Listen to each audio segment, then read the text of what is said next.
सरन्यायाधीश यांनी असं वक्तव्य केलं होतं की काही बेरोजगार तरुण जे आहेत ते कॉक्रोच सारखे असतात. त्यानंतर तरुणांनी म्हणून एक पार्टी सुरू केली सोशल मीडियावरती, कॉक्रोच जनता पार्टी, आणि तिला आता जवळपास 19 मिलियन फॉलोअर्स झाले. ती की सत्ताधाऱ्यांकडे पण नाही आणि विरोधकांकडे पण एवढी संख्या नाही. आणि मग काय म्हणायचं, सुशिक्षित पोरांना कशाला हिणून बोलायचं?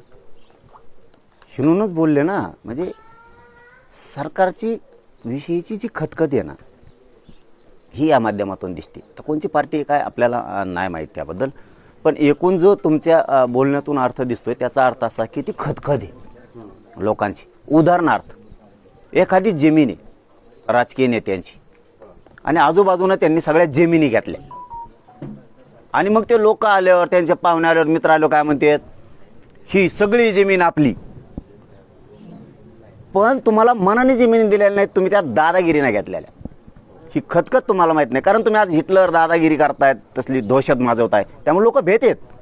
पण खतखत तुमच्याविषयी एवढी आहे की एक दिवस खूप तुम्हाला दिसणार आहे ती खतखत. खूप लय मोठी खतखत आहे. फक्त एकदा खमक्या भेटला पाहिजे. खमक्या भेटला की धुराळाच वाजवतो यांचा. ही खतखत आहे सरकारविषयी.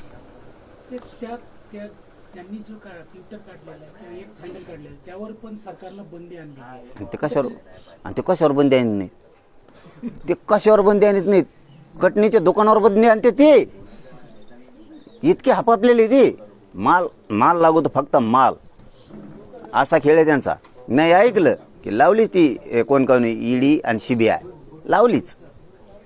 माणसानं पक्षाकडं, सत्तेकडं स्वतःहून यावं. मला स्वतःहून काम करायचं या भूमिकेचं असलं पाहिजे. तुम्ही बळच घेतात, ती खतखत नाईलाजे. पर्याय नाही ते म्हणतात. भाजपमधले तर अर्धे म्हणतात पर्याय नाही आहे, दुसरीकडे जाऊन करतो काय, मध्ये जाण्यापेक्षा बरं आहे आपलं, इथं मजाच चाललंय म्हणते. ती खतखत आहे. अरे या झुरळ पार्टीनं भाजपला सुद्धा मागे टाकलेलं, भाजपपेक्षा जास्त सदस्य झालेले.